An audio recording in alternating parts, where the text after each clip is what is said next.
Grieve साध साध सब नेक हैं, आप अपनी ठोरे। जो सतलोक ले जाएंगे वो साधु कोई और।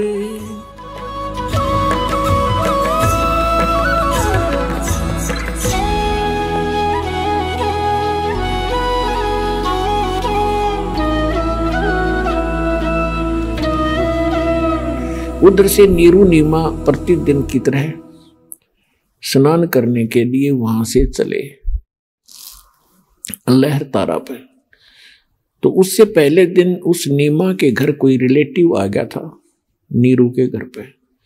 उसके साथ उसकी धर्मपत्नी भी आई थी, बच्चे भी आए थे। तो उसने रात्रि के समय नीमा से बहुत कुछ बातें की और कहा कि आपको संतान नहीं दी अल्लाह ने, और आप अर्ज करो अल्लाह से, एक पुत्र तो होना ही चाहिए था, बगैर पुत्र के गति नहीं होती। ऐसी ऐसी उन्होंने बातें बताई। अपने आत्माओं, ये ज्ञान अध्यात्म ज्ञान है, तत्व ज्ञान है, गॉड गिवन स्पिरिचुअल नॉलेज है। हम उस व्यक्ति को एक भाग्यवान मानते थे जिनका संतान हो, और संतान में भी पुत्र हो तो वो लकी है। अगर लड़की है तो भी हम उसको भाग्यवान नहीं मानते थे। ये हमारे धर्मगुरुओं की काल के प्रेरणा से उन्होंने हमारे अंदर ऐसी भ्रमणा पैदा कर रखी थी हमारे अंदर, कि जिनका संतान ना होती उनका तो जीवन हराम रहता था पूरी लाइफ में, और जिनका पुत्र ना होता उसको डरा डरा कर मार देते कि पुत्र बिना गति नहीं हो सकती। तो इस तरह की वो बातें हमें मूर्ख बनाने के लिए वो अज्ञानी बताया करते थे। और संसार का यानी जगत और भगत का आपस में जो विरोध रहा है, उसका कारण यही रहा है कि जो अध्यात्म मार्ग के विचार हैं वो संसार के विचारों से भिन्न होते हैं, उनके कति विपरीत होते हैं। अब परमात्मा के तत्व ज्ञान के आधार से दास आपको बताएगा कि जिनका संतान नहीं है वो परमात्मा के विधान अनुसार और उन्होंने मोक्ष मार्ग मिल गया है, तो वो सबसे लकी है, सबसे भाग्यवान है। और ये ना समझना कि जिनका संतान है वो भाग्यवान नहीं है। नहीं, संतान और परिवार का होना हमारे संस्कार हैं।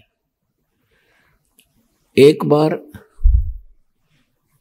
सुखदेव ऋषि जो थे, मां के गर्भ में 12 वर्ष रहे। मां के गर्भ से वो बाहर नहीं आए, क्योंकि मां के गर्भ में ये पता रहता है प्राणी को कि मैंने कितने जन्म खो दिए बिना भक्ति के। और बाहर आते ही या भूल पड़ जाती है, तो उसको ज्ञान था कि तीनों गुण, रजगुण ब्रह्मा, सतगुण विष्णु, तमगुण शिव जी का जो प्रभाव है, बाहर आते ही त्रिगुणमय माया से जीव मूर्छित हो जाता है। इसकी सब यादाश्त चेतना पिछले जन्म जन्मांतर की समाप्त हो जाती है। इसको नए सिरे से शिक्षा दी जाती है, ये तेरा दादा है या तेरी दादी है, ये तेरा चाचा, ये तेरा ताऊ है, तेरा ये नाम है, ये तेरे माता पिता। कुल कुटुंब के लोगों की जानकारी उनको फिर धीरे धीरे दी जाती है। वो पिछली अपनी सब यादाश्त खत्म कर देता है। इतने जबरदस्त अटैक होता है इसके बाहर आते। तो सुखदेव ऋषि मां के गर्भ से 12 वर्ष तक बाहर नहीं आया, ब्रह्मा विष्णु महेश की विशेष प्रार्थना पर। तब उसने एक प्रतिज्ञा कराई कि आप कुछ देर अपनी माया को रोको, तब मैं बाहर आऊं।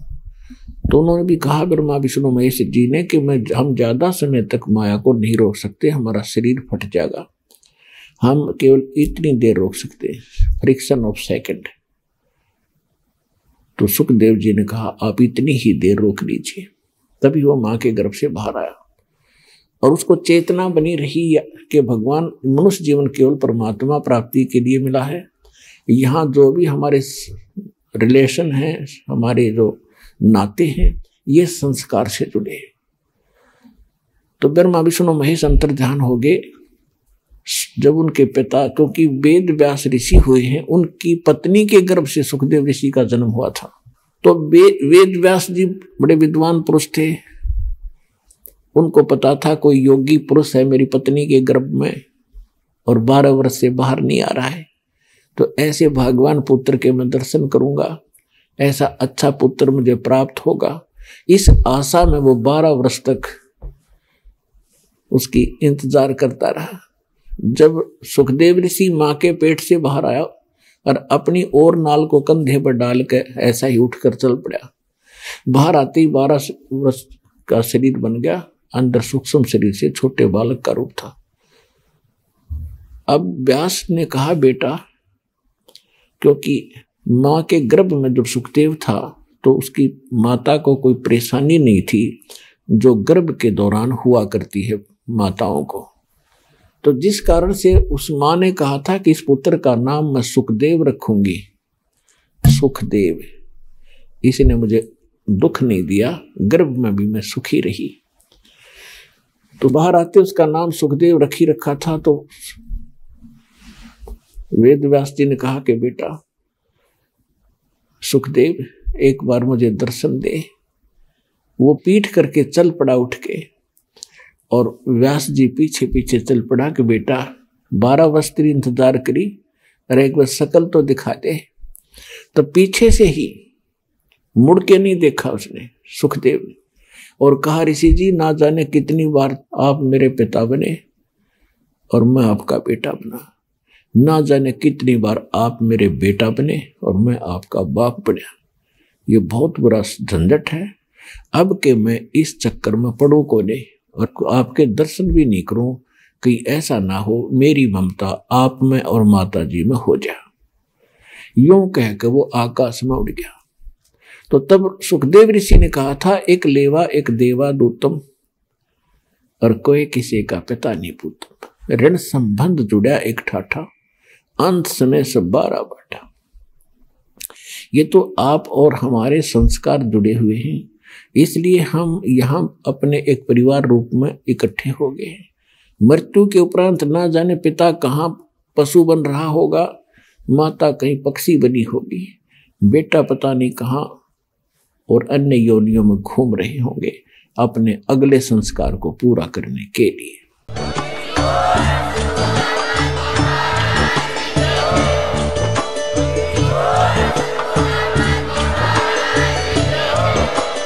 आप सुन रहे थे जगत गुरु तत्वदर्शी संत रामपाल जी महाराज जी के मंगल प्रवचन। अधिक जानकारी के लिए विजिट कीजिए हमारी वेबसाइट www.jagatgururampalji.org। संत रामपाल जी महाराज जी के शुभ आशीर्वाद से पूरे विश्व भर में 500 से भी ज्यादा नाम दीक्षा केंद्र हैं, जिन पर संत रामपाल जी महाराज जी द्वारा ऑनलाइन निशुल्क नाम दीक्षा दी जा रही है। अपने नजदीकी नाम दीक्षा केंद्र का पता करने के लिए संपर्क करें 8222880541।